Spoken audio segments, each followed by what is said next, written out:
Tamil tax நேயர்களுக்கு அன்பின் இனிய வணக்கம்.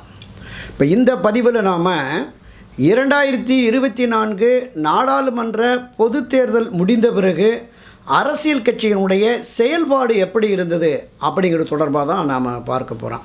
பொதுவாகவே ஒரு தேர்தல் முடிந்து அந்த முடிவுகள் வெளியானதுக்கு பிறகு தான் ஒரு ஆலோசனை கூட்டம் நடத்துவார்கள் ஒவ்வொரு அரசியல் கட்சிகளும். இந்த தொகுதியில் ஏன் தோற்றம், இந்த தொகுதியில் ஏன் வாக்கு குறைவாக இருந்தது, இந்த தொகுதிக்கு பொறுப்பாளர்கள் ஏன் சரியாக தேர்தல் பணி ஆற்றவில்லை அப்படிங்கிற மாதிரியான ஒரு விவாதங்கள் நடக்கும். அது தொடர்பான ஆலோசனை நடக்கும்.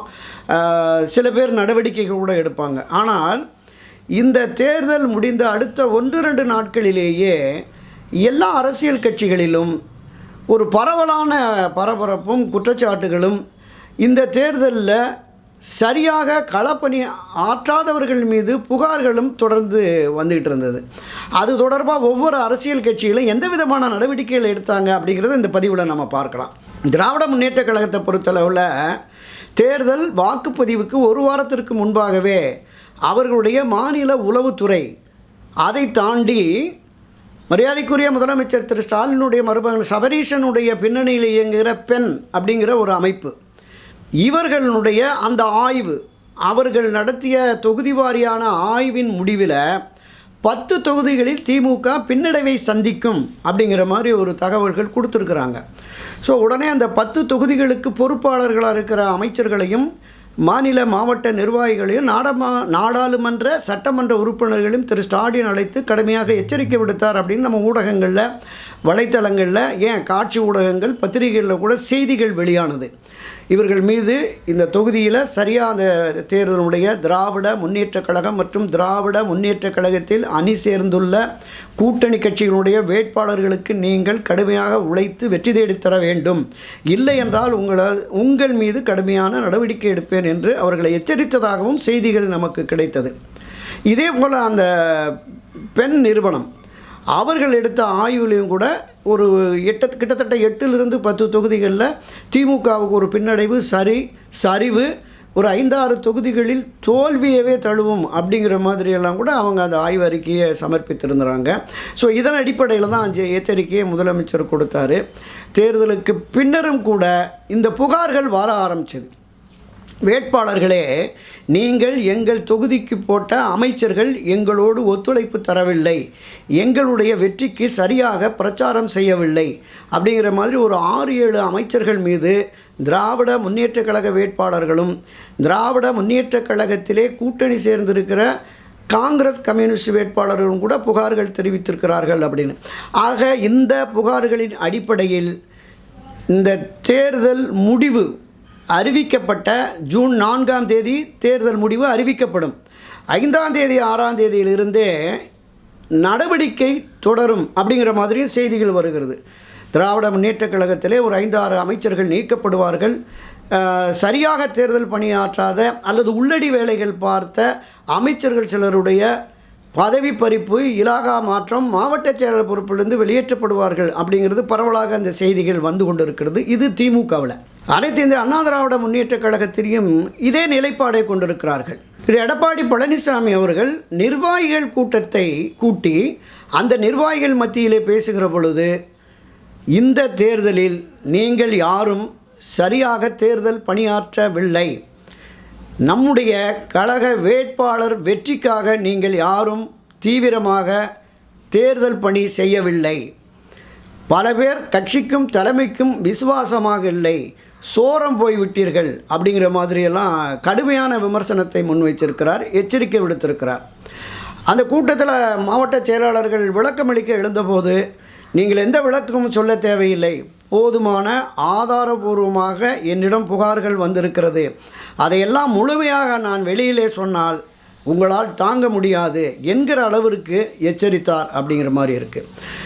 இங்கு தென்சென்னை மாவட்டத்திலே தென்சென்னை நாடாளுமன்ற தொகுதி வேட்பாளராக போட்டியிட்ட ஜெயவர்த்தனின் தந்தை, முன்னாள் அமைச்சரும் முன்னாள் சபாநாயகருமான டி. ஜெயக்குமார், ஜெயவர்த்தனை தோற்கடிக்க வேண்டும் என்றே நம்முடைய கழகத்தைச் சேர்ந்த மாவட்ட செயலாளர்களும் பலரும் வேலை பார்த்திருக்கிறார்கள் என்கிற புகாரை தெரிவித்ததாகவும் சொல்லுகிறார்கள். பல மாவட்ட செயலாளர்கள் தலைமையிலிருந்து கீழே பூத் கமிட்டி தேர்தல் பணியாற்றுகிற அவர்களுக்கு வழங்க வேண்டிய பணத்தை முறையாக அங்கு கொண்டு செலுத்தவில்லை, அவர்களுக்கு பணம் போய் சேரவில்லை என்கிற குற்றச்சாட்டும் இருக்கிறது.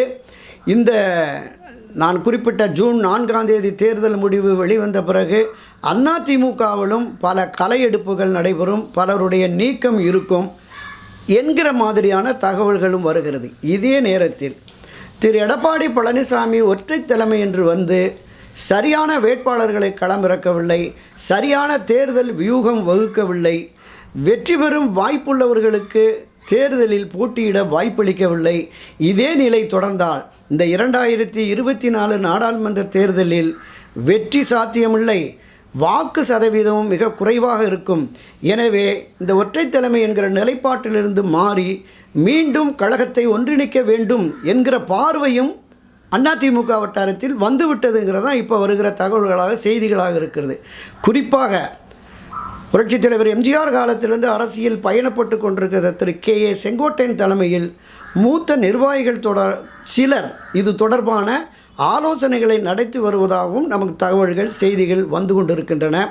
கட்சி ஒன்றிணைய வேண்டும், அதிமுக மீண்டும் ஒன்றிணைந்தால் மட்டுமே தேர்தல் களத்தில் திராவிட முன்னேற்றக் கழகத்தை வீழ்த்த முடியும் என்கிற அந்த கருத்தாக்கம் சாதாரண சாமானிய கீழே இருக்கிற தொண்டர்கள், அடிப்படை இரட்டை இலைக்கு மட்டுமே வாக்களித்துவிட்டு அரசியல் தொடர்பற்ற நிலையில் இருக்கிற சாதாரண உறுப்பினர்கள், இவர்கள் எல்லோரும் மனதிலுமே இந்த ஒன்றிணைப்பு என்கிற கருத்தாக்கம் இப்போது வந்திருக்கிறது. ஜூன் 4ஆம் தேதிக்கு பிறகு அதிமுகவிலும் எந்த விதமான மாற்றங்கள் வரும் என்பதை நாம் எதிர்பார்க்கலாம். அப்படியே பாரதிய ஜனதா கட்சிக்கு வருவோம். பாரதிய ஜனதா கட்சியிலும் தேர்தல் வாக்குப்பதிவு முடிந்த மறுநாளே எல்லா பகுதிகளிலிருந்தும் புகார்கள் தலைமைக்கு வர ஆரம்பித்து விட்டது. தேர்தல் செலவுகளுக்காக கொடுத்த பணத்தை மாநில மாவட்ட நிர்வாகிகள், முக்கிய நிர்வாகிகள் பங்கிட்டு கொண்டார்கள். கீழே பூத் கமிட்டி வரைக்கும் அந்த பணம் வரலைங்கிற புகார் வந்து தலைமைக்கு வந்துடுச்சு. குறிப்பாக திருமங்கலம் பகுதியில் அந்த மாவட்ட நிர்வாகிகள் 4 பேருடைய புகைப்படத்தை போட்டு கிட்டத்தட்ட 42 லட்சம் ரூபாய் கட்சி தலைமை கொடுத்த பணத்தை இவர்கள் பகிர்ந்து கொண்டார்கள்னு சுவரட்டி அச்சடித்தே ஒட்டி விட்டார்கள். இதை தாண்டி நம்முடைய தென்சென்னை மாவட்டத்திலே பாஜக சார்பாக போட்டியிட்ட திருமதி தமிழிசை சவுந்தரராஜன் உள்ளிட்ட முக்கிய வேட்பாளர்களும் கூட தலைமையிடம் புகார் அறிவித்திருக்கிறார்கள். முறையாக சரியாக பணம் போய் சேரவில்லை, தேர்தல் பணி ஆற்றவில்லை என்று. இது தொடர்பாக திரு அண்ணாமலை, பாஜகவினுடைய மாநில தலைவர் திரு அண்ணாமலை அவர்களும் நிர்வாகிகளிடம் ஒரு ஆலோசனை கூட்டத்தை நடத்தியிருக்கிறார். தனித்தனியாகவும் கருத்து கேட்கிருக்கிறார்.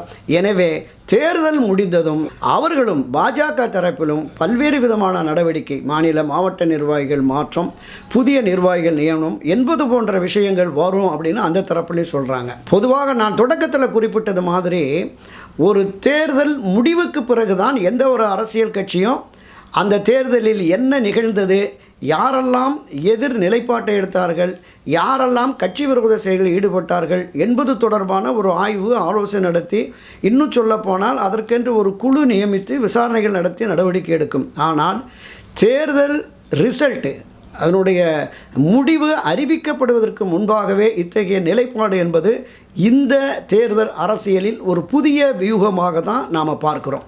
இந்த நாடாளுமன்ற பொது தேர்தலில் 4 முனை போட்டி களத்தில் இருந்ததாக நாம் பேசியிருந்தோம்.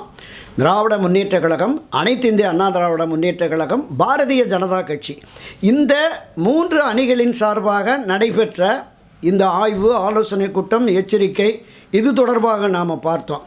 இதிலிருந்து மாறுபட்டது, தப்பி பிழைத்தது 4வது அணியான திரு சீமான் தலைமையிலான நாம் தமிழர் கட்சி தான்.